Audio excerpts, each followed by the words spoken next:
Apakah bisa dengan nalar common sense kita? Apakah bisa Islam sebagai suatu tatanan yang sangat spesifik, misalnya ketika dikatakan sholat 5 waktu, ya, itu diterima oleh semua orang. Jangankan itu, kita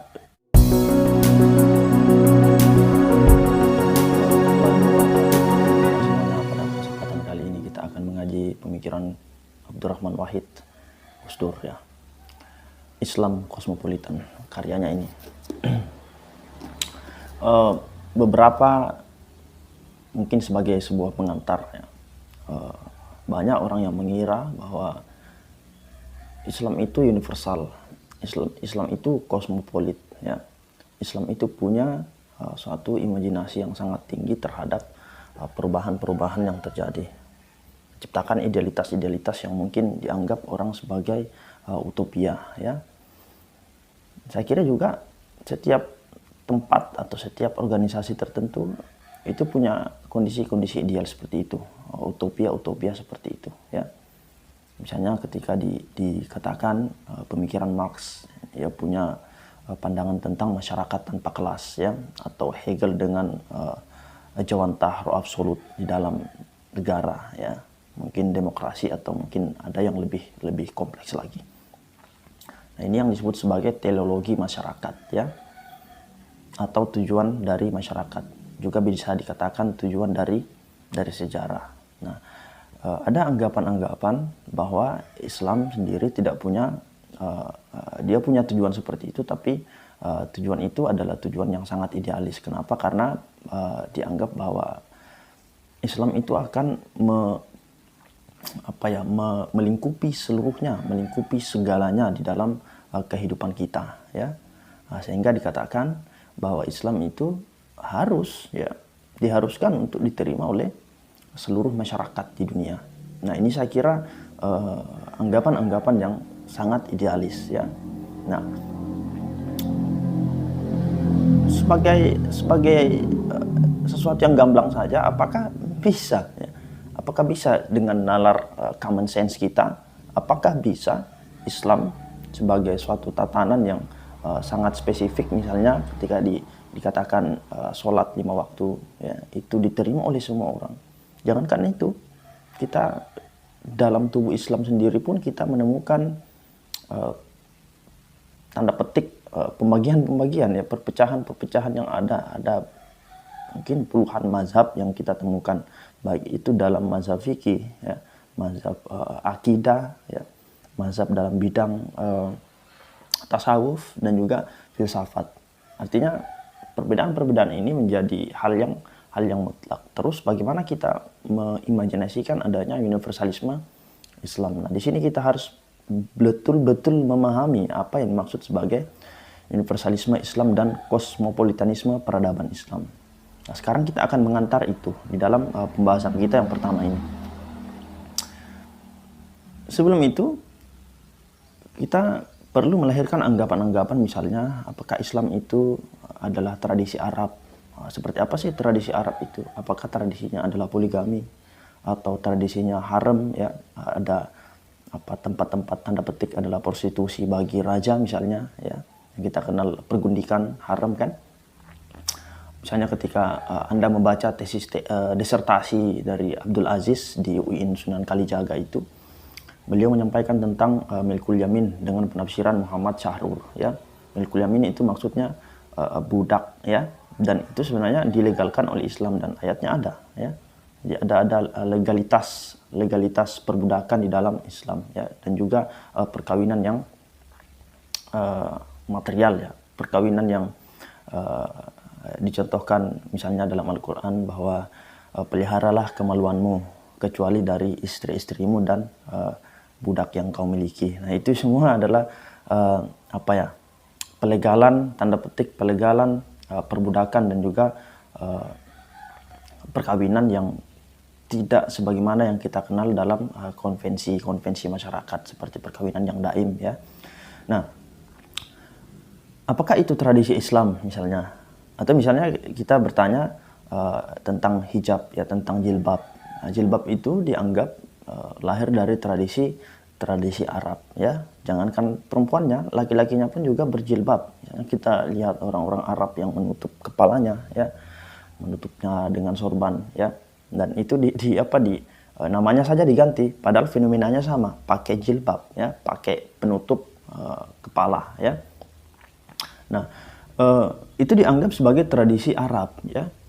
Ada anggapan-anggapan seperti itu. Termasuk misalnya ketika kita melihat fenomena haji ya. Haji itu sebenarnya tradisi Arab. Orang mengelilingi Ka'bah saat itu.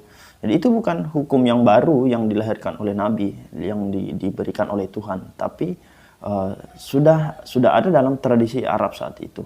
Saat misalnya Latta dan Uzza di dalam dan ratusan tuhan-tuhan yang ada di dalam Ka'bah itu dikelilingi oleh masing-masing klan yang tuhannya berbeda. Nah, ini saya kira dianggap sebagai tradisi Islam ya. Apa sih tradisi Islam itu ya? Bagaimana sih universalisme Islam itu? Apakah kita harus mengarabkan ya, semua masyarakat?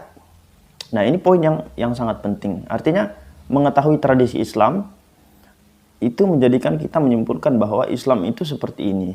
Misalnya ketika di Indonesia kita membawa Islam di Indonesia, kemudian mengatakan bahwa yang tidak sesuai dengan perilaku Nabi di era kenabian, ya, perilaku Nabi di Arab itu adalah bid'ah, khurafat dan semacamnya yang kita kenal dengan TBC itu kan.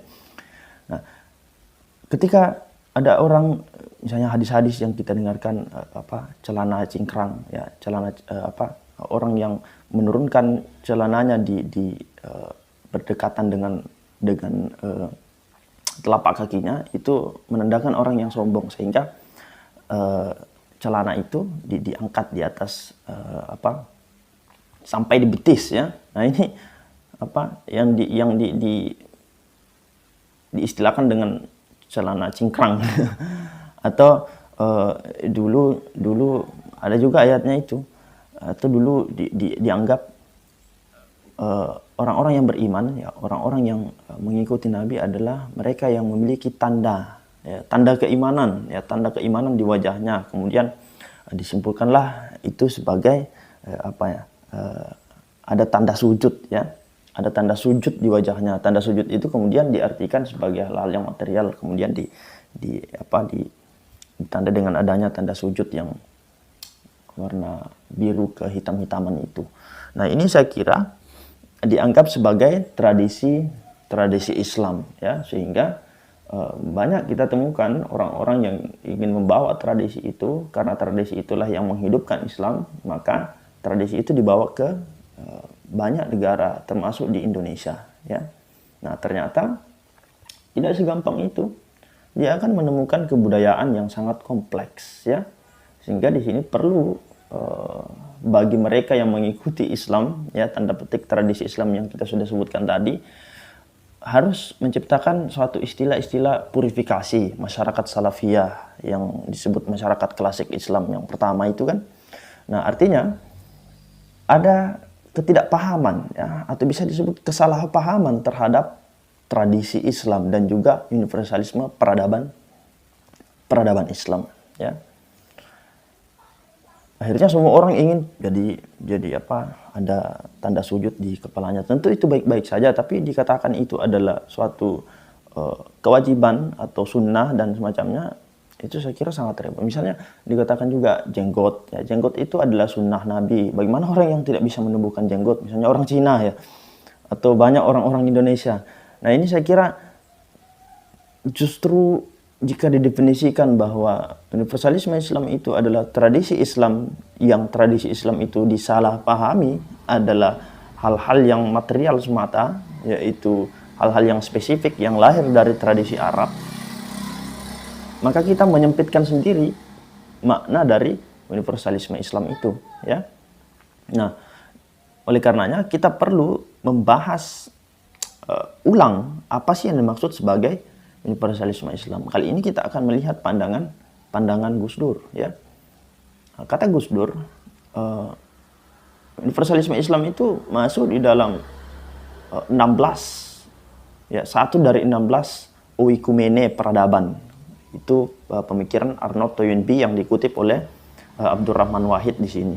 Nah, beliau mengatakan, ya, Gus Dur mengatakan bahwa universalisme Islam itu terlihat dalam jaminan lima jaminan itu, ya. Jadi kalau universalisme Islam itu ingin menyampaikan kemanusiaan, keadilan, kesetaraan, ya, kesamaan di hadapan hukum dan undang-undang, maka kita harus membentuk suatu ukuran-ukuran. Nah, ukuran-ukuran ini terlihat di dalam 5 jaminan dasar yang nanti disebut sebagai kutubul fikiyah, ya, kutub atau koordinat dari fikih, ya. Kalau ada fikih yang keluar dari situ, maka dikatakan melanggar universalisme dan kosmopolitanisme peradaban Islam. Nah, ada 5 prinsip universal ini, ya, kulliyat al-khamsah ini. Yang pertama adalah jaminan atas keselamatan fisik, ya. Jaminan atas keselamatan fisik. Jadi orang tidak bisa memukul sembarangan, ya. Berikut di pertemuan kedua kita akan jelaskan secara spesifik itu. Nah, yang kedua adalah jaminan atas keyakinan. Jaminan atas keyakinan beragama, ya, kebebasan beragama. Kita tidak boleh memaksa orang untuk mengikuti agama kita, demikian pula orang lain tidak boleh memaksa kita, ya. Nah, yang ketiga adalah jaminan tentang keluarga, ya, keselamatan atas keluarga, keselamatan atas keturunan. Kenapa begitu? Ya, nanti secara spesifik kita akan jelaskan di pertemuan kedua. Karena memang keluarga sebagai entitas yang nyata, ya, objektif betul di dalam masyarakat, sehingga banyak para sosiolog menyampaikan bahwa keluarga itu adalah suatu sel-sel masyarakat. Bila mana sel itu rusak, maka kemungkinan besar sel atau masyarakat yang lain akan terpengaruh, ya. Atau juga mungkin ketika Anda membaca-baca pemikiran Zizek atau mendengarkan pembicaraan-pembicaraannya, beliau mengatakan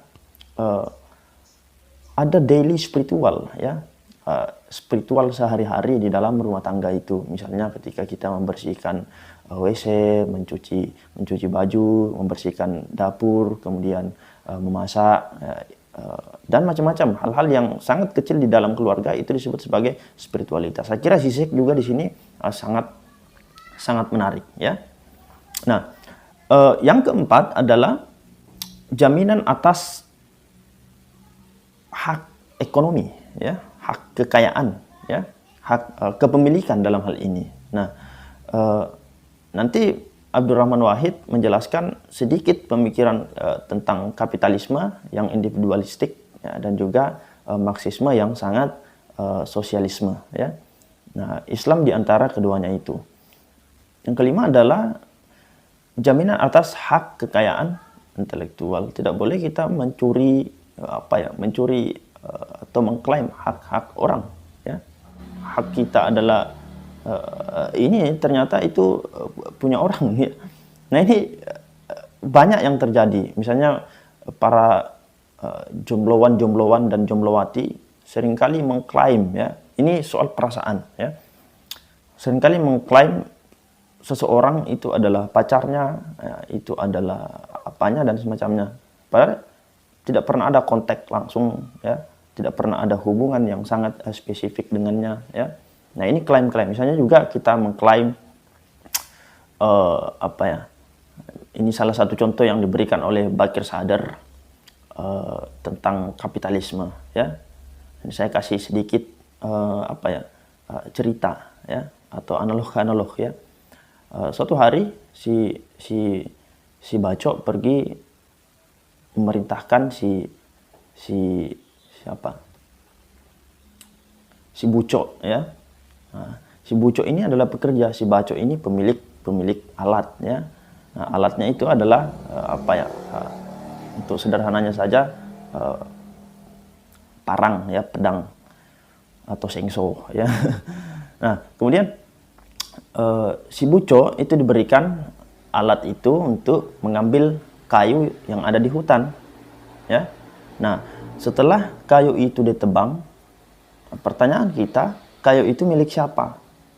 Nah, kalau anggapan kapitalisme, dia akan mengklaim, ya, si Bacok pemilik alat tadi itu akan mengatakan bahwa atau mengklaim secara pribadi bahwa itu adalah miliknya. Dan ini adalah salah satu, ya, bukan satu-satunya, salah satu ciri kapitalisme. Nah, jadi memang soal klaim itu tidak hanya apakah dia berdampak secara positif atau negatif, tapi itu adalah suatu perasaan yang timbul dalam upaya memiliki sesuatu yang tidak berhak untuk dia miliki.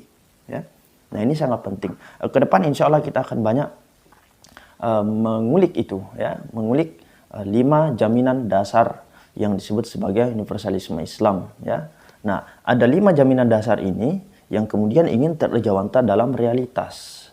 Oleh karena itu, universalisme Islam harus disambut oleh peradaban Islam. Nah, Gus Dur menyampaikan bahwa peradaban Islam saat itu di era Madinah itu sudah benar-benar terjadi dan menyambut 5 universalisme Islam itu, kutubul fikih itu, ya, dengan asas-asas persamaan, asas-asas persaudaraan yang sebenarnya dikatakan telah melahirkan suatu puncak demokrasi. Ya, puncak demokrasi maksud saya yaitu keselamatan bagi warga negara, ya, atau warga masyarakat saat itu. Dan itu sudah saya kira terjadi di era Rasulullah. Itu semua dicontohkan banyak oleh Montgomery Watt dan misalnya Robert N. Bella yang menyampaikan bahwa masyarakat Arab saat itu politiknya sangat kompleks, ya, dan mereka memperjuangkan kemanusiaan. Saya kira seperti itu dulu, teman-teman.